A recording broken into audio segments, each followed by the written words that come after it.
কুমিল্লার চান্দিনায় ইটভাটায় mobile court জরিমানা ও ভাঙচুরের প্রতিবাদে বিক্ষোভ সমাবেশ হয়।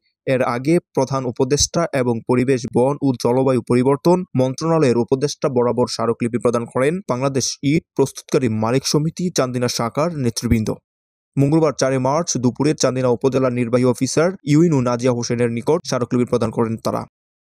স্মারকলিপিতে 2013 সনের ইটভাটা নিয়ন্ত্রণ আইনের জিগজ্যাগ ভাটার জন্য উক্ত আইনের ৮(৩) ধারায় নিষিদ্ধ এলাকার দূরত্ব 400 মিটার এবং আইনের ৮(৩) খ ধারায় এ বনের দূরত্ব 700 মিটার করে লাইসেন্স ও ছাড়পত্র পাওয়ার জন্য মন্ত্রণালয় কর্তৃক পরিপত্র জারির মাধ্যমে পরিচালনা করার সুযোগ প্রদান, মোবাইল কোর্ট বন্ধ রাখা, বন্ধ করতে হলে সরকারিভাবে আর্থিক ক্ষতিপূরণ দেয়া সহ 7টি প্রস্তাবনা তুলে ধরা হয়।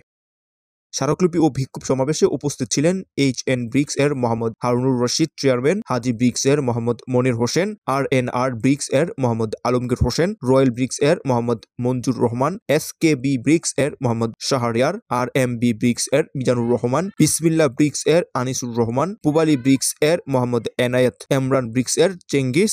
উপজেলা পরিষদ চত্বরের অনুষ্ঠিত সমাবেশ ব্রিক্স ফিল্ডগুলোর ম্যানেজার, কর্মকর্তা, কর্মচারী ও শ্রমিকরা অংশগ্রহণ করেন। সোহেল রানা, মাই চান্দিনা।